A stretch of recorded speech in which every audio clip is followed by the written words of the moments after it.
by those matches, and then determines what league to put you in. And I had 2 wins, 1 loss, and 3 drop connections in my placement matches. So it basically thought that I had lost 4 matches and put me in bronze, which, you know, no offense to you if you're in bronze, but I was expecting to get a little higher than that. So I got in the bronze, and then so I was like, all right, I can't just be in bronze. And so I actually fought my way up into the gold league pretty quickly, in just like 10 games or something like that. And then I mass gamed for a couple days, and ended up getting fighting my way up into platinum, and now I'm like 15th rank in my platinum league, so that's kind of cool. There's a diamond league above platinum now, so it's not the best, but Stork scouting this third base over here, by the way, is going to know exactly what's going on over there. That's going to be one of his targets as well. Stork is just doing his normal Protoss thing, just building up, and here he's going to actually send his probe in, scout the lair, and he's going to be able to he's going to be able to scout what goes down because of the lair too, because the lair just popped. That was very, very sneaky. Stork sending his probe all the way around the map to scout exactly what's going on. He's going to see things morphing in the back here. He doesn't see the spire in the main though. He might have to run back down to the natural. I don't know if he's going to be able to get down to the natural though with those Zerglings in the way. Curious to see what Stork's going to do. Instead, he's just going for a normal Citadel Stargate build. Anyway, so I fought my way back up into a decent platinum rank, although platinum isn't the top anymore. So I don't know, but I think if I fight pretty hard, I might be able to work my way up into the low diamond, which frankly would be pretty sad for diamond, because I should not be able to get into the top ranked the top ranked league. I'm not that good. Anyway, but I've been improving. Anyway, and I've been playing a lot of the campaign lately, actually. Campaign is really cool, too. So, anyway, in case you're curious, I am playing some StarCraft 2, and very, very soon, I'm going to be putting out some StarCraft 2 commentaries. All I need to do is get some replays, actually, and I have tomorrow off. I'm going to be casting my first StarCraft 2 games. Very excited about that. So, Jaedong going for normal stuff here, starting up his SimCity at his third base. To try and get some defenses there. Corsairs running around just killing random overlords. That's what their job is. And their overlord's job is to die. I'm surprised Jaedong doesn't have anything quite... Well, never mind. Okay. So Stork has scouted the Spire, by the way. He knows it's coming. He's got a couple Corsairs out to fight the possible Mutalisks. He's putting out a couple cannons as well in his bases just to have some extra stuff to fight.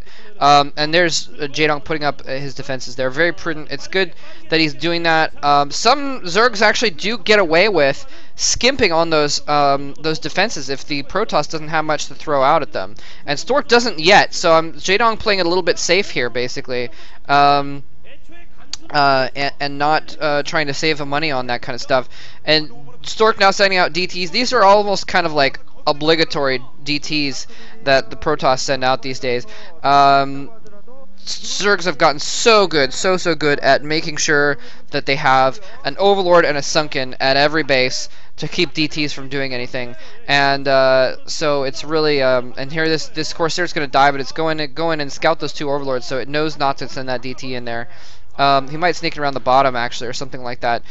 Anyway, and here he actually is going to come in here and get a couple drone kills and then run out again, just letting his shields take the hits. And he's going to... Oh, no, I thought he was going to battle... Yeah, he is going to battle these Zerglings. Nice.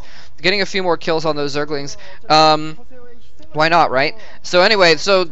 Not really a big deal, the DTs anymore. Heck, a few years ago, those DTs could have crippled Jaedong, or at the time could have crippled Savior. And now Stork's setting out a squad of Zealots here, so Jaedong's going to be forced to build some units. I think he has a lot of larvae.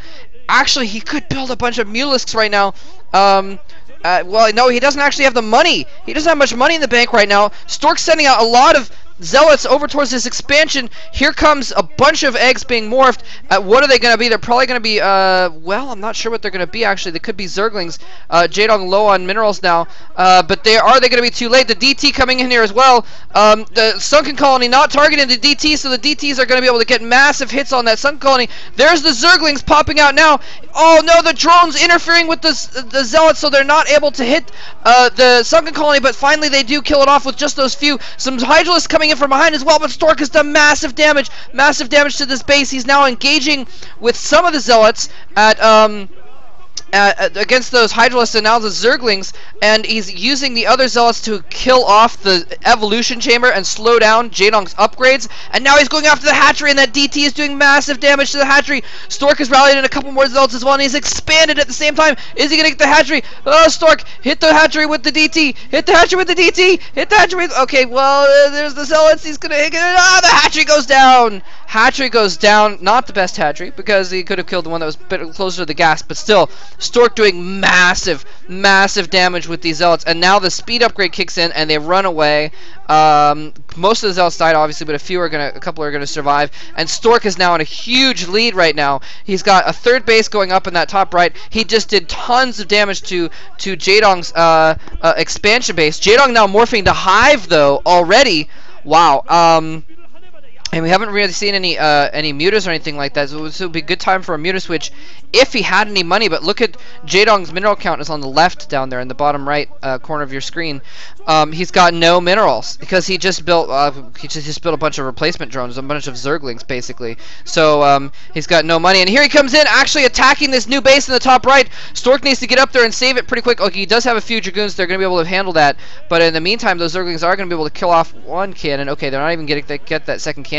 So Storks survives there, and here comes Jaedong's bit of a counterattack with some lurkers. Oh, beautiful, not beautiful storm.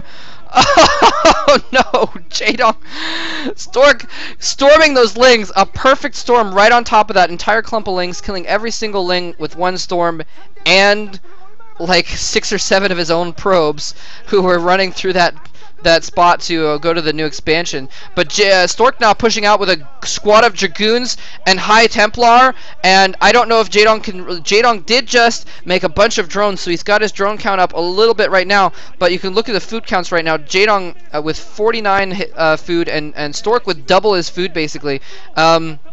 Anyway, Stork now moving out with a massive force of Dragoons. He's got some High Templar to accompany. He'll probably get out a round of Zealots. There's some Zealots popping out to catch up to that group, and he's probably going to push in and just finish Jaedong off at this point, is what I'm thinking. He may actually hold back, though, and actually, okay, he's going to hold back and protect a new expansion, try and get a 4th base up right now. He knows he has map control. He knows Jaedong needs to put out some forces in order to be able to deal with his army, so he knows that he actually can afford to kind of put up some extra bases there. But Defiler Mound is going down. Stork probably should move in and kill one of these bases off pretty quick.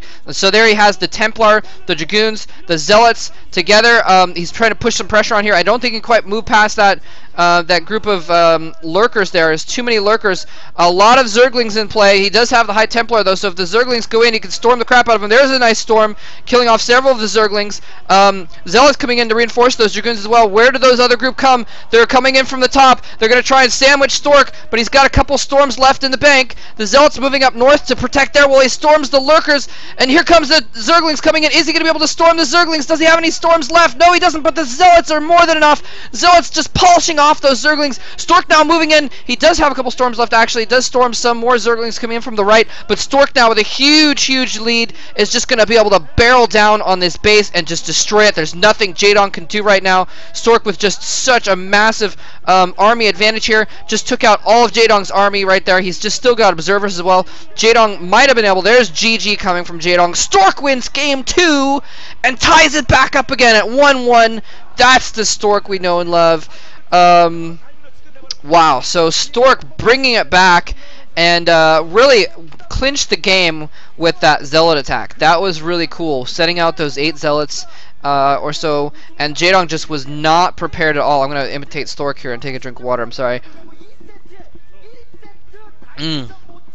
I'm not going to imitate Stork and go talk to my coach or go to the bathroom or whatever, though. Jaedong, look at this. Jaedong, he's like, I'm not going to the bathroom. I don't need to pee. I will focus the energy of my bladder into gaming you. He is focused. He is focused on game 3, and that is one of the things that Jaedong does best. Well, one of the many things he does best, but one of the things that, you know, like I said, these top level players that have been in the limelight so much are so good at, and especially players like Jaedong and Flash and Stork, more so Jaedong and Flash, they're good at just, you know, focusing on the next game, putting it behind them, and that's all there is to it. So anyway, Jaedong, yeah, he basically just got owned by that Zealot attack. Just did so much damage, and Stork played that really well too. He went in with the DTs, and Jaedong just said, okay, well you've got a couple DTs, fine, whatever. And he killed off a few Zerglings with the DTs actually also, which softened up that base. Jaedong just did not see it coming in time. He had Zerglings pop out. He had a bunch of Zerglings morphing, but they were not in the best position when well, they weren't in the best position at the time they hatched. Stork was already in his base. Jaedong did a really actually good job of disrupting those zealots with his drones. He did a really good job of that, and he almost held things off because of that. Was able to stop those zealots from killing off the sunken colony, but he unfortunately didn't target the DT with the sunken colony, so it was able to do massive damage to the sunken colony, finish it off pretty quick, and that DT was able to help kill off the Evo chamber and the hatchery very quickly as well, which then needed replacing. So anyway, so Stork kind of took a major lead there, and then he just massed troops and just stomped on Jaedong with his economic lead because he took a base during that time as well. Beautifully played by Stork. Absolutely beautiful game of PvZ. And so yeah, Jaedong again. He's making. I'm in no way comparing my playing ability to Jaedong's at all whatsoever, but he's making the mistake that I make a lot, which is, you try and build up your economy, and then you get some. Once the opponent attacks, you try and build up an army real quick, which is a popular Zerg thing. It's a pretty normal thing to do as Zerg, but you do it a little bit too late. You start building your forces a little bit too late, and so you don't have quite enough army on the ground to to hold things off, and so end up losing that way. So Jaedong in the top left corner, Stork in the bottom right hand corner. We're moving into game 3. This is awesome. This is awesome. I'm glad it's not just a wipeout by Jaedong or something like that. And again, I'm really hoping we see a Stork Flash finals. That would be pretty sweet. As sweet as it would be to see a rematch between Jaedong and Flash. I mean, that is an epic matchup. It is epic to watch Jaedong versus Flash. But I would really like to see something different now. The last 2 seasons have had tons of Flash versus Jaedong, and so it would be good to see another high level matchup. A PVT instead. Anyway, yes, so Jaedong, let's see, I'm curious to see what kind of build he goes for. He's gone for very quick builds here the last couple games, and this time he's just going to go for a 12 hatch build instead. So, oh, no, never mind. Never mind. That would be a 9 pool, I believe. Yeah, it looks like a 9 pool. Anyway, so Stork now Stork now putting down his forge. He's going to send out that probe as well, so he's going to scout this pretty much in time. His forge is going to be up. He's going to be able to get those cannons down and protect against this. But yeah, the spawning pool is very close to completion already. Stork's going to get into his base and scout it right when those Zerglings are being morphed, basically.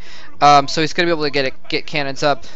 So Jaedong again going for a pressure build, very high pressure build here in his ZVP. Very interesting that he's doing that. I mean, it's more normal to go for a pool, early pool like that, because in ZVP, it's helpful.